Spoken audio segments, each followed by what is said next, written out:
सारा राजपाट त्याग दिया। लोगों ने पूछा भैया क्यों त्याग दिए, सब कुछ घर में सुविधा है, सब कुछ भरा पड़ा है, लेकिन फिर भी त्याग दिए। तो कहा जिस आनंद की प्राप्ति हमको करना है वो आनंद की प्राप्ति यहाँ नहीं हो सकती, उसकी प्राप्ति तो एकांत में हो सकती है, भगवान के नाम में हो सकती है, भगवान की कृपा में हो सकती है।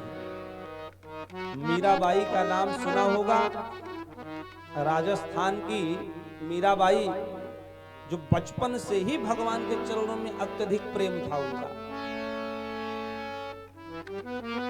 तो मीराबाई बहुत छोटी थी, तो छत पे बैठी थी, उनकी माँ बाल संवार रही थी मीराबाई की। तो नीचे से कुछ बारात जा रही थी, कुछ लोग घोड़े पे बैठे थे और पीछे तमाम लोग बाजे गाजे के साथ जा रहे थे।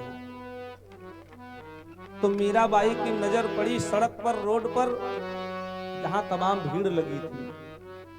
उसने पूछ लिया माता जी ये क्या हो रहा है, ये कौन जा रहा है, इतनी भीड़ काहे को लगी है।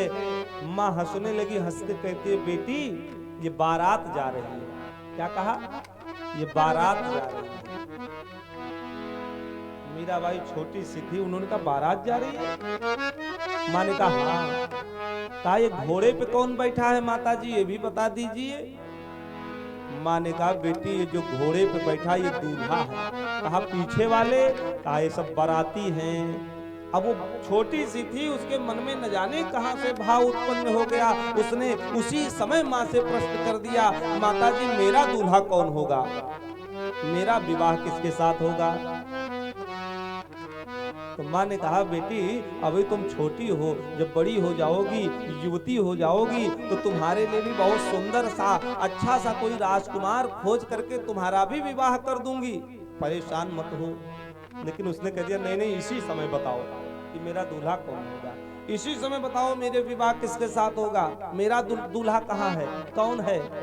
माँ ने कहा बेटी समय आएगा तो बता दूंगी, क्यों परेशान हो, अभी तुम्हारा समय नहीं आया है, अभी बताने का वक्त नहीं है, इसलिए समय आएगा तो बता दूंगा। लेकिन जिद कर लिया। और बंधुओं बच्चे की जिद और पत्नी की जिद, इस दो जिद को शास्त्र ने भी इसका वर्णन किया है। बहुत प्रबल जिद है।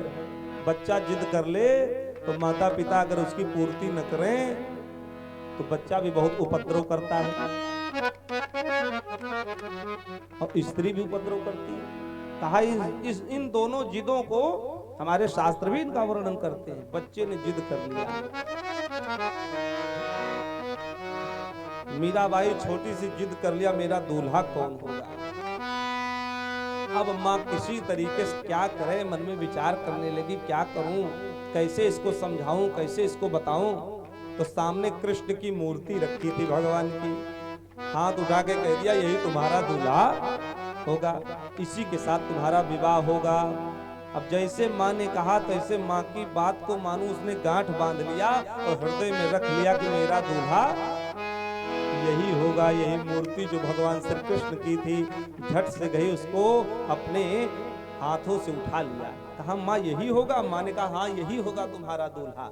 बचपन की बात थी, उस मीराबाई ने हृदय में ये रख लिया कि यही मेरा दूल्हा होगा। अब तो प्रत्येक दिन स्नान करने से पहले सुबह उठती थी तो भगवान के लिए फूल लेकर के आती थी तोड़ के, स्नान आदि करके भगवान के लिए सुंदर भोग बनाती थी।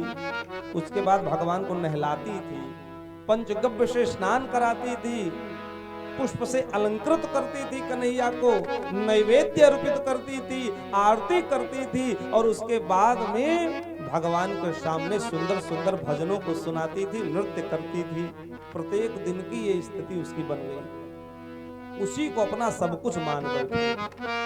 और बंधुओं जब बड़ी हुई तो उसका विवाह माता पिता ने कर दिया भोजराज के साथ, राजस्थान के राजा भोजराज के साथ। वहां भी उस मूर्ति को लेकर के मीराबाई गई और वहां भी अगर कुछ आता था तो पहले भगवान को भोग लगाती थी, सुबह उठती थी तो भगवान का श्रृंगार करती थी, स्नान कराती थी, श्रृंगार करती थी, भोग लगाती थी, तब प्रसाद ग्रहण करती थी। ये स्थिति उनकी थी।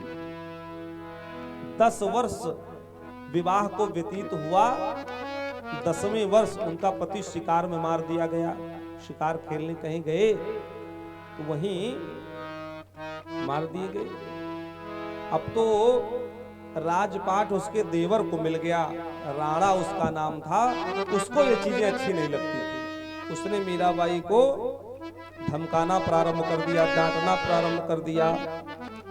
तुम हमारे कुल खानदान को बदनाम करने का काम कर रही हो। मीराबाई ने कहा क्यों? कहा पैरों में घुंघरू बांध लेती हो, हाथ में तारा ले लेती हो और भगवान कृष्ण के सामने भजन गाती हो, नाचती हो, लोग देखते हैं, क्या सोचते होंगे? इतने बड़े घर की रानी हो करके ये निकृष्ट कार्य कर रही है। इससे हमारी बदनामी, हमारी बेइज्जती है, इसलिए सब छोड़ दो। लेकिन मीराबाई सब छोड़ा नहीं। वो करती नहीं भगवान का भजन, भगवान के सामने नृत्य करती रही। जेल में भी उनको डाला गया, लेकिन वहां भी इन्होंने ये प्रक्रिया बंद नहीं की। उसके बाद में इसके देवर ने बहुत दूर कहीं जंगल में भिजवा दिया, छोड़वा दिया, ताकि दोबारा वापस लौट करके हमारे राज्य में ना आ पावे। इतनी बड़ी प्रताड़ना दी, रात्रि में भिजवा दिया। जिस जंगल में इनको डाला गया उस जंगल में एक छोटी सी मंदिर थी। उसी मंदिर के पास मूर्ति को ले जाकर के उसी मंदिर के अंदर प्रतिष्ठित कर दिया और भगवान के सामने रोज भजन गाती थी, भगवान को मनाती थी, विनती करती थी। इतना सुंदर भजन गाती थी, इतना सुंदर पद गाती थी कि धीरे धीरे धीरे धीरे सारे गांव के लोग, जो आरी बगल गांव था, सब लोग एकत्रित होने लगे और सब लोग आकर के मीराबाई के भजनों को सुनते थे और आनंद में झूमने लगते थे। धीरे धीरे ये खबर उसके देवर के पास भी पहुंची कान में कि आपके राज्य में कोई ऐसी विदुषी महिला आई हुई है, फला जंगल में है, जो दिन रात भगवान का भजन करते हैं, उन्हीं के भजन में आनंदित रहती है।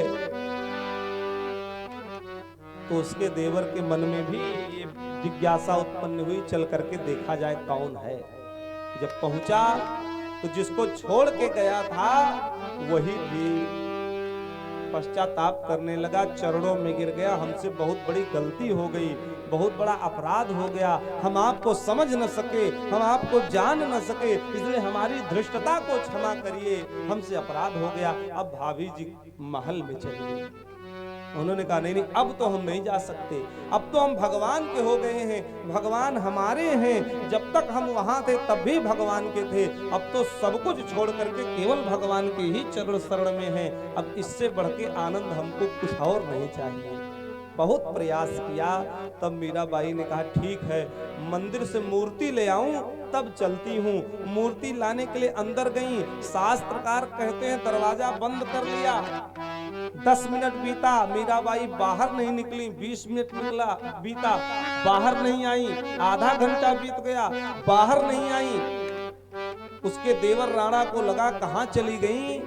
जब वो दरवाजे के पास आ करके जो झरोखा था ऊपर लगा था, उस झरोखे से जब झांका तो देखता है ना वहां मूर्ति थी और ना वहां मीराबाई थी। दोनों गायब। मानो भगवान ने ही मीराबाई को अपने साथ लेकर के और वहीं विलीन हो गए, अंतर ध्यान हो गए। ये सत्य घटना है। इतना सुंदर भगवान के प्रति प्रेम, इतना समर्पण। आज भी मीराबाई का नाम बहुत सम्मान से, बहुत गर्व से भक्तों के स्वरूप में लिया जाता है और एक एक पद पर संसार का जीव पीएचडी करता है, उनके एक एक पद पर। इतनी भगवान श्री कृष्ण की अनन्य अनन्य भक्ता हुई हैं कि भगवान में ही विलीन हो गई मूर्ति और स्वयं। तभी तो शास्त्र कहता यही असली आनंद है, जो भगवान के नाम से जुड़ा हुआ है, सतचित और आनंद।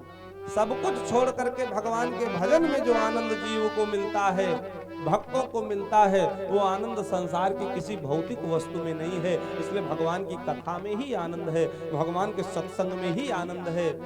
तभी गाया था मीराबाई के संदर्भ में कि ऐसी लागी लगन मीरा हो गई मगन, ऐसी लागी लगन। मीरा हो गई मगन, ऐसी लागी लगन। मीरा हो गई मगन, वो तो गली गली हरि गुण गाने लगी। महलों में पली बन के जोगन चली, महलों में पली बन के जोगन चले। मीरा रानी दीवानी कहाने लगी, ऐसी लागी लगन। मीरा हो गई मगन।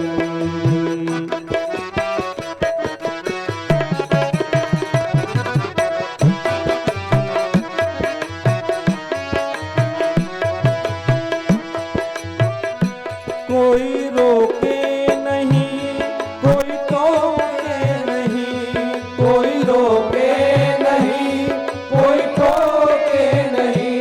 मीरा गोविंद गोपाल गाने लगी, मीरा गोविंद गोपाल गाने लगी।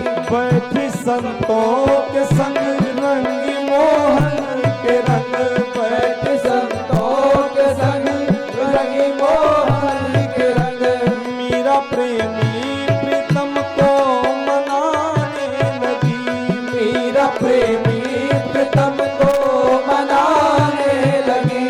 वो तो गली गली हरि गुण गाने लगी, ऐसी लागी लगन। मीरा हो गई मगन, ऐसी लागी लगन। मीरा हो गई मगन, वो तो गली गली हरि गुण गाने लगी। महलों में पली बन के जोगन चली, महलों में पली बन के जोगन चली। मीरा रानी दीवानी कहाने लगी, ऐसी लागी लगन। मीरा हो गई मगन।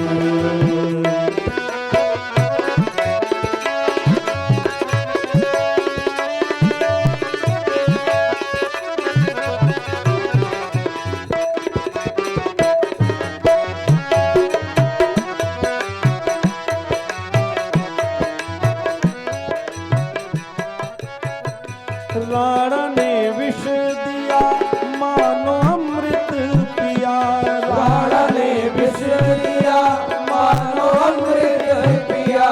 मीरा सागर में सरिता समाने लगी, मीरा सागर में सरिता समाने लगी। राणा ने विष दिया मानो अमृत पिया, मीरा सागर में सरिता समाने लगी। दुख लाखों सहे मुख से गोविंद कहे, दुख लाखों सहे मुख से गोविंद कहे। मीरा गोविंद गोपाल गाने लगी, मीरा गोविंद गोपाल गाने लगी। वो तो गली गली हरि गुण गाने लगी, ऐसी लागी लगन। मीरा हो गई मगन, ऐसी लागी लगन। मीरा हो गई मगन, वो तो गली गली हरि गुण गाने लगी। महलों में पली बन के जोगन चली, महलों में पली बन के जोगन चली। मीरा रानी दीवानी कहाने लगी, ऐसी लागी लगन। मीरा हो गई मगन, ऐसी लागी लगन। मीरा हो गई मगन, वो तो गली गली हरि गुण गाने लगी। महलों में पली बन के जोगन चली, महलों में पली बन के जोगन चली। मीरा रानी दीवानी गाने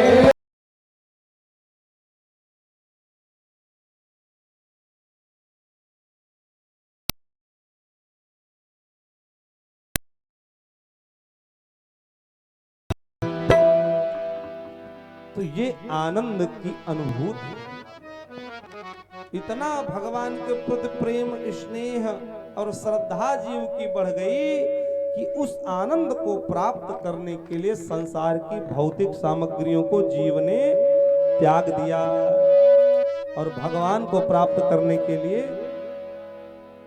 वन में जाकर के भगवान को प्राप्त किया।